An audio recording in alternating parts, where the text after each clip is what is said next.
Hi, everyone, and welcome to the DCRO Risk Governance Podcast, where we're focusing on risk governance issues, learning about the work of and receiving guidance from experienced board directors, senior executives, and thought leaders on issues that are important for those governing organizations.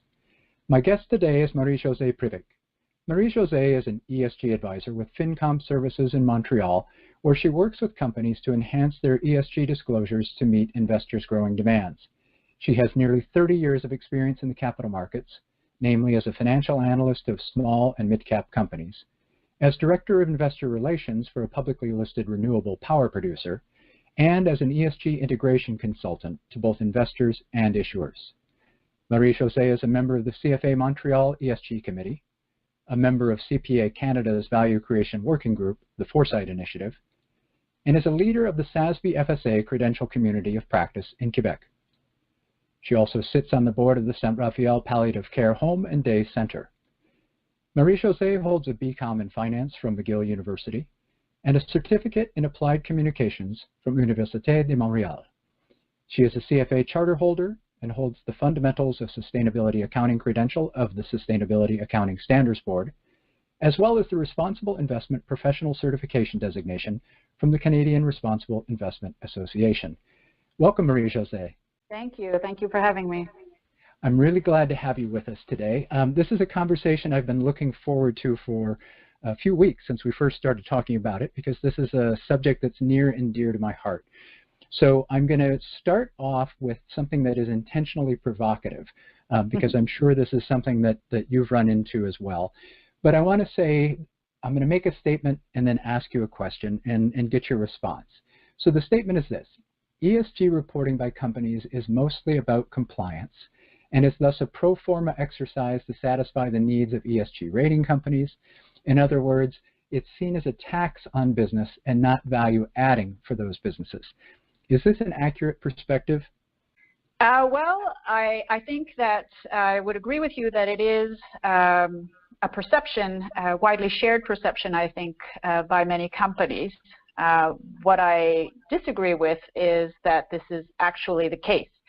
In my opinion, ESG reporting is not at all about getting a rating.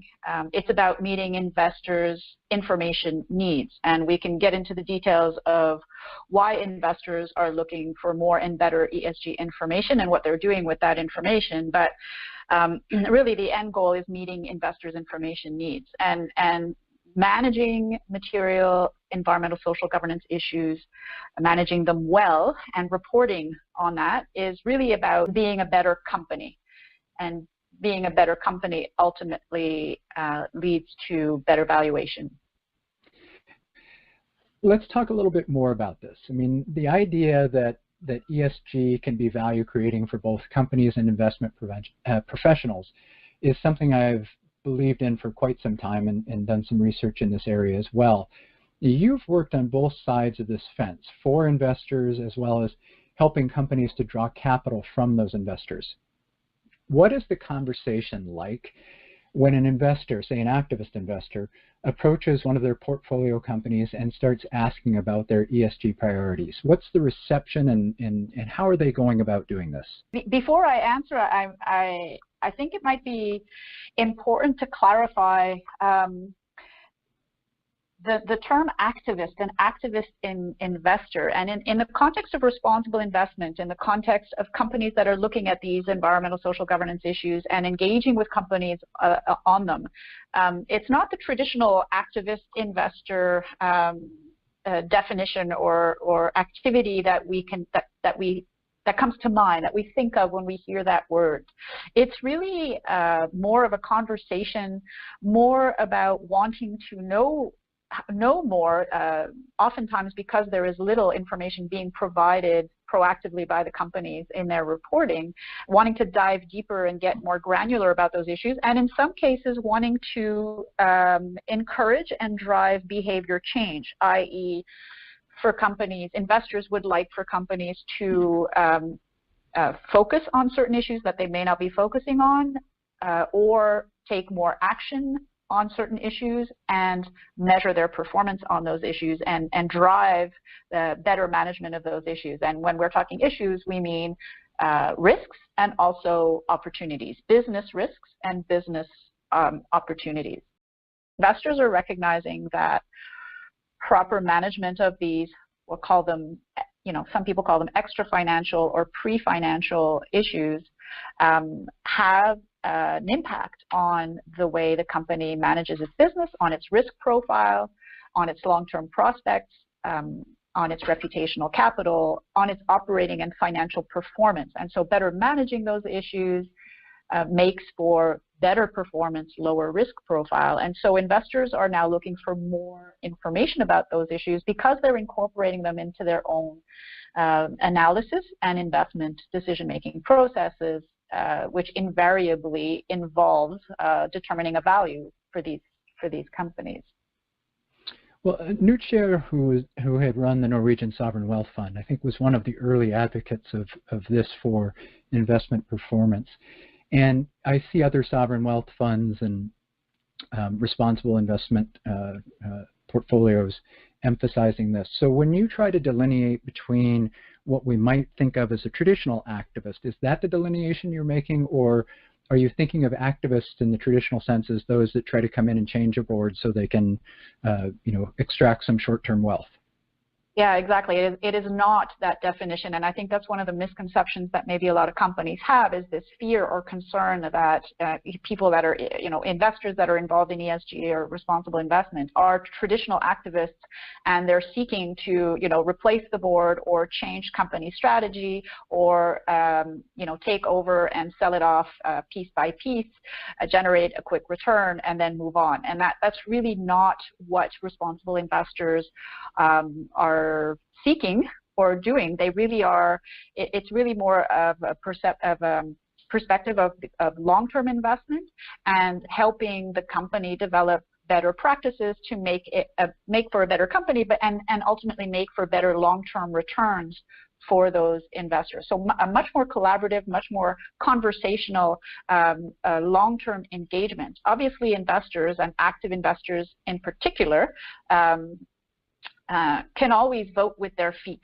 And so there is one of the investment strategies that people do hear about sometimes is divestment. But divestment for responsible investors is by and large certainly not the primary investment strategy, probably the last recourse investment strategy. And so first and foremost, they want to try to engage with companies, those of course in particular where there are issues that are perhaps not being managed as well as they could or should be, to try to implement that behavior change and capture that additional value creation, additional return, which makes for better long-term returns for the investors who are holding those companies.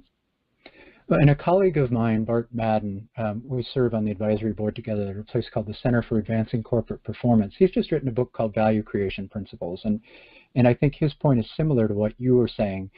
Ultimately, this is about creating long-term value. He doesn't necessarily, he mentions it, but he doesn't necessarily focus on ESG, but it's really part of how companies live their lives well. And that, if you look at an investment strategy that says, I need to maximize return, there's some sense that, going back to this first question, if this is a tax on businesses, then they can't also maximize investment return. And I've always argued that you can simultaneously solve both that need as well as this need for sustainability and long-term value creation. So they're interesting. And one of the things that I've read you or heard you say or read in some of the things that you've put out is in talking to companies and maybe trying to get them more comfortable with this idea. You say, you're already doing it, now report it.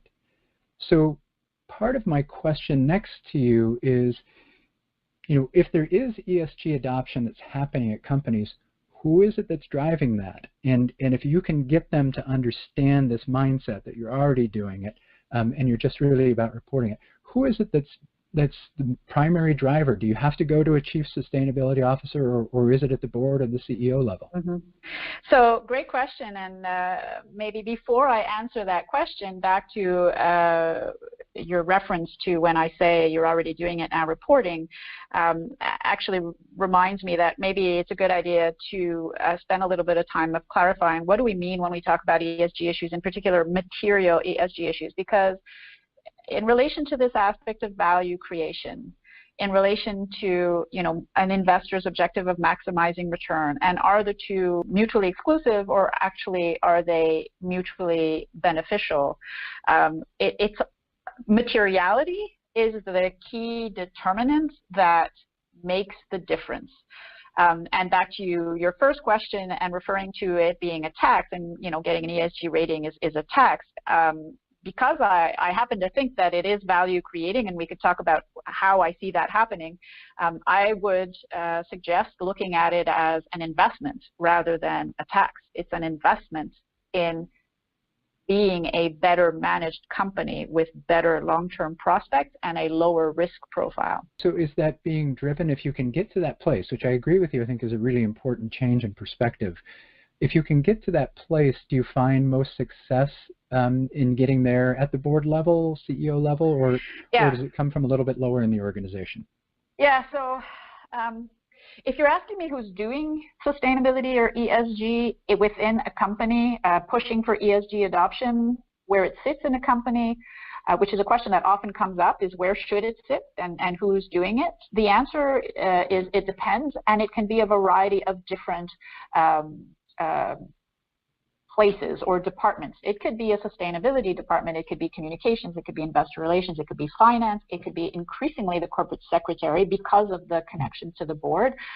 It could be risk management, the enterprise risk management, or it could be those responsible for formulating strategy.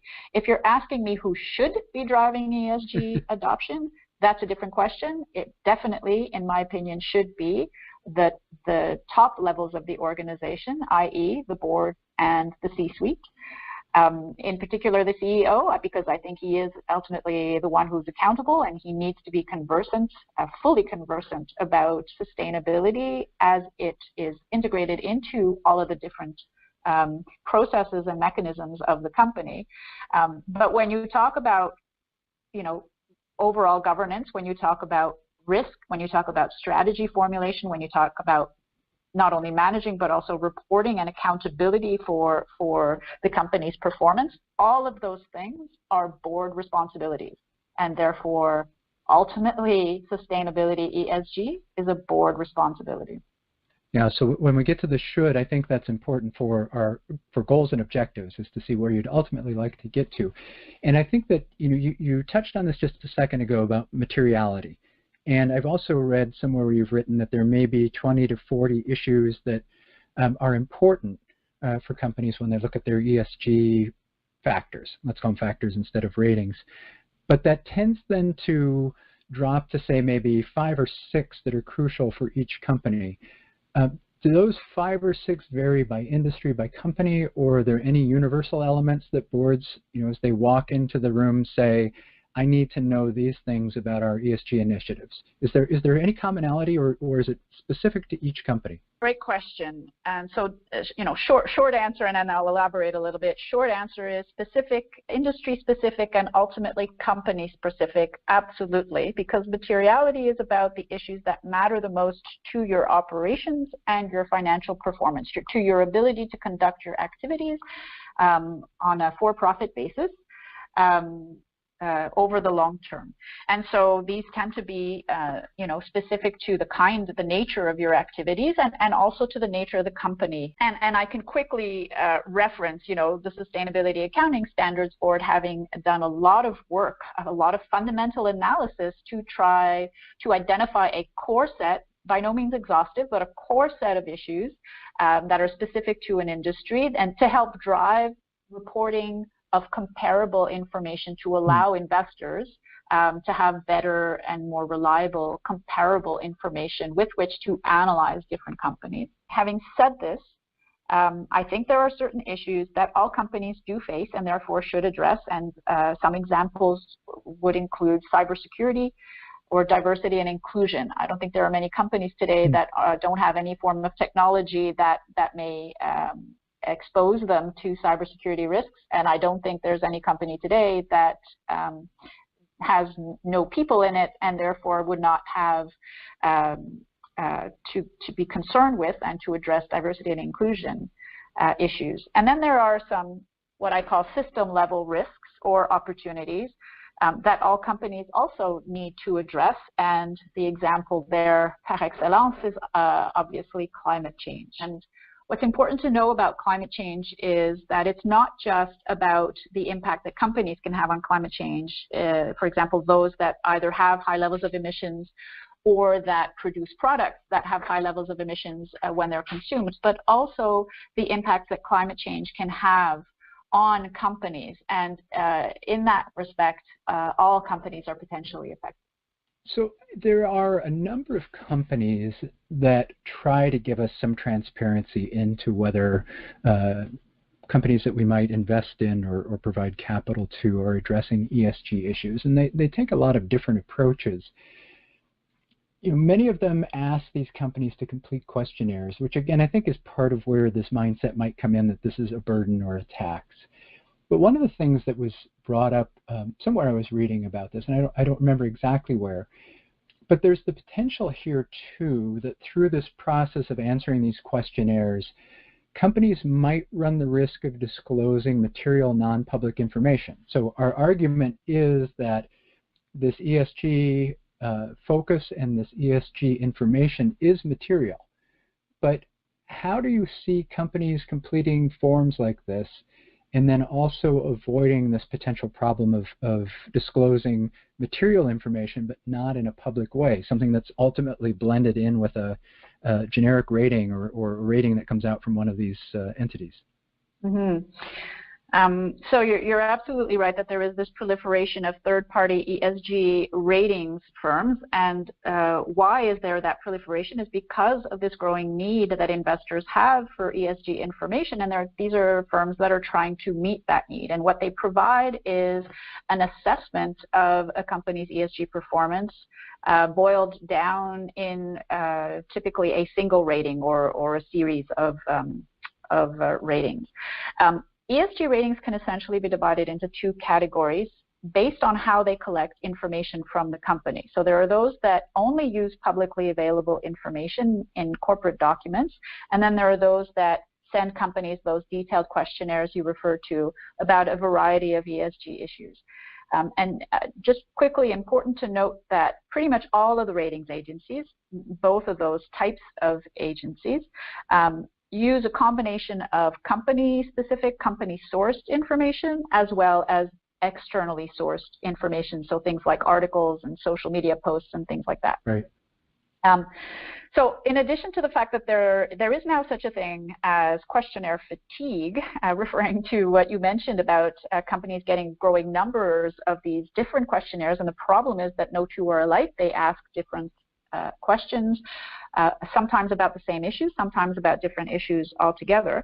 But I do have concerns about the questionnaire-based model specifically, exactly in the sense of your question, this notion of potentially providing material non-public information.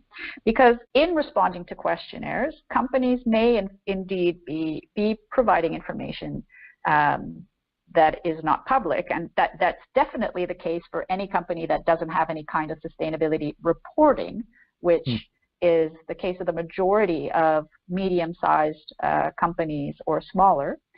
And they might argue that it's not material information, so it doesn't matter. That's actually the biggest explanation for, well, ESG information, ESG issues aren't material, so you can ask me, I'll just respond because it's not material information. But if that information is being used to determine an ESG rating, and if that ESG rating is being used by investors to make their investment decisions, which it is in one form or of another, then that information, in my mind, could certainly be deemed material. But then again, if all investors were to have access to all of this, equal access to these ratings, then it might be a minor issue. But only the investors that are clients of the given ESG rating firm are going to get that ESG rating and the underlying research. And I don't think that that's how material information should be made available to the markets. How to avoid that, in my opinion, for companies is to report themselves material information on their material ESG issues. So you start with that place. First, you identify what's material to your industry and your company, and then disclose that. Is that a summary? Absolutely. Absolutely, and there are different ways to do that. There's different, there's a lot of confusion about that in the market right now about which frameworks you should use, where you should put the information, and that is what is stopping a lot of companies or preventing a lot of companies from taking the first step. I would say don't wait for clarity, because it's going to be a while for clarity to come. I think there are a few standards that really are emerging as very useful tools to structure your reporting to investors. It could also be reporting to multiple stakeholders. And maybe we have time to touch on that later on. But there are some frameworks that are quite useful. You could put the information in different places. It can be your 10K and other regulatory filings, but it doesn't have to be. It could be a standalone report. It could be an annual report or other form of reporting. A lot of companies are putting information on their website, which is great, but information on a website does not constitute reporting. Now, so I'm thinking back a bit still in the conversation we've been having about where this is within the organization, who it is that's bringing information to the board, and where it's valuable to investors and materiality. But if we get to the place where boards are interested in this, we were talking about the CEO and the board having an interest in making sure that their ESG reporting, but also how they live as an organization is focused at that level. Let's say a board wants to track their company's ESG strategy and reporting. Is that through the CEO that they should be getting that information? Or, since sometimes that information is potentially unflattering, should they also have an independent route to get that information through a sustainability officer or a chief risk officer? Do you have any opinion on that? When you say independently, you still mean within the company, not an external resource, correct? Right. So we talk often about how important it is for a chief risk officer to have some avenue of escalation to the board that can go around the chief executive officer or someone else who maybe doesn't want to. May not be for nefarious reasons, or that they're just attempting to protect something that they think is temporary. So the board has to have some sort of independent way to get that information that gets around that. Would that be true of ESG issues? And if so, where should a board, or say a board risk committee, be looking for that information? Sure, and that is a great, it's a great way to pose the question. And one question always begets other questions.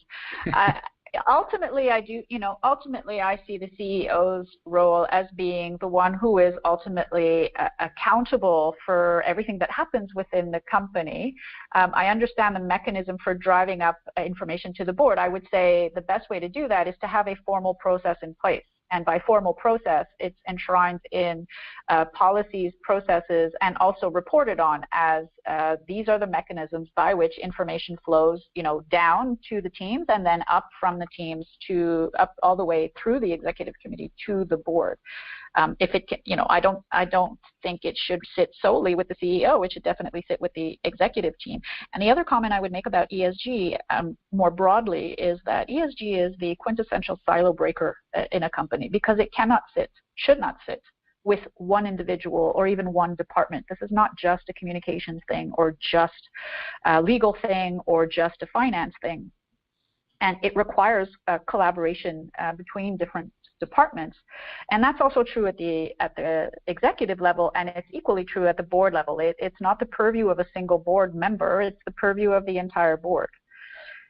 So I think having explicit channels and processes by which information is circulated in both directions, and explicit formal reporting processes on a quarterly basis in writing, having ESG information on the dashboards that the board receives, and it leads us into the question of ESG integration. What does that mean, and where should it be integrated?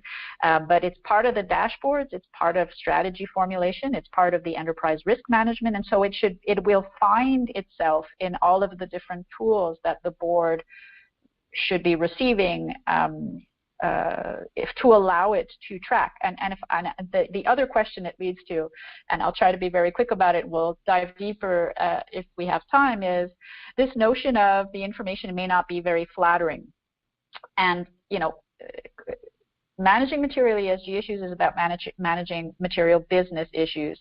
And it's not about being perfect, and it's not about doing everything right and everything perfectly, and it's certainly not about just good news stories. It's about an honest, transparent reflection of how are we doing on this issue? And are we managing it appropriately? Are we managing it according to our expectations? And where do we want to go in the future? How do we want to continue improving in the future? And that's an important distinction between reporting and communicating. Reporting is about where you're at today and where you're going tomorrow.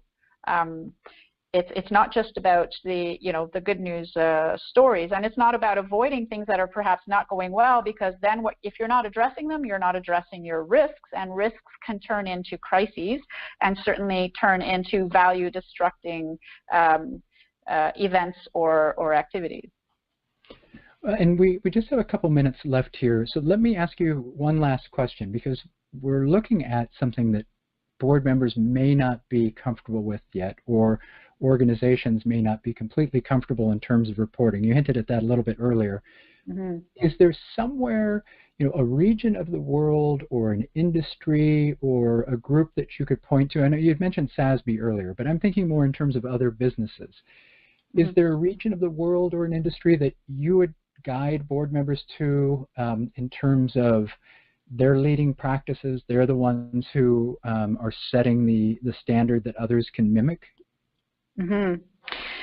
Well, especially in terms of reporting, if you're assuming that reporting is a proxy for doing, because it's very difficult to know unless you're inside the company that they are actually doing what they say they are. And then there's that whole notion of greenwashing that we hear a lot about these days, both for investors and companies. When companies claim to do things, are they really doing them?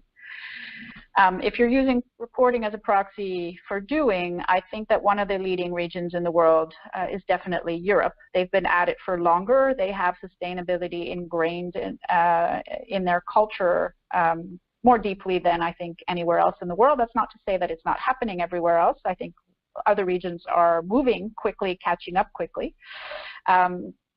But you see it in the maturity of the reporting of these companies, a lot of them evolving to integrated reporting, which requires integrated thinking, i.e. sustainability practices are not something that is separate from other business practices. The larger companies doing better than the smaller companies. Most large companies in the world, including those of the US, are reporting on their sustainability practices in a very extensive way. After that, it requires a little bit of digging and scratching and asking questions to determine whether they're doing it for real. But by and large, I think companies are genuine in their approaches. In terms of industries or sectors, ironically, it's the resource sectors that have the longest history of sustainability reporting, because those environmental and social issues have been more clearly associated with their operating success for a longer time. It's, again, ingrained in their culture. So social acceptability of a mine site, for example, or managing waste and tailings for a mine, managing energy consumption for oil and gas producers, things like that. Obviously, the issue of the oil and gas products to consumers as well. So maybe those industries would have a longer history of reporting. And I think it's important for us to have those as guides. And I like this, what you had started in your answer to this question was asking, is reporting a proxy for doing? I like that because that drives people to look further. And so you look to things like, what is the board doing with information? Is the board getting information? Who is it they speak with? A number of the things that we talked about today come back to that. And you mentioned integrated reporting as well. To me, all of those are signs that this goes beyond just reporting, that it's actually, again, a part of how the organization lives. So I think that's a really good way for us to bring this to a close. I want to thank you very much, Marie-Josée, for being part of this. We will put a link to your LinkedIn profile so that people can follow up with you with questions that they might have. But this is really helpful, and I do hope we have some traction with boards. It's going to have to start there in order for the CEOs to feel like this is a good investment of theirs. At the same time, I think the information you're bringing from the investor side, where we bring them to the information the companies have, and they see that direct link to the cost of capital, that's also going to drive this. So thank you for bringing those forward. There's much more that you're doing than we covered today, so I'll encourage people to contact you directly. Thank you again. Thank you for having me. It's a pleasure, and always happy to talk about this, and looking forward to getting questions and engaging in the conversation.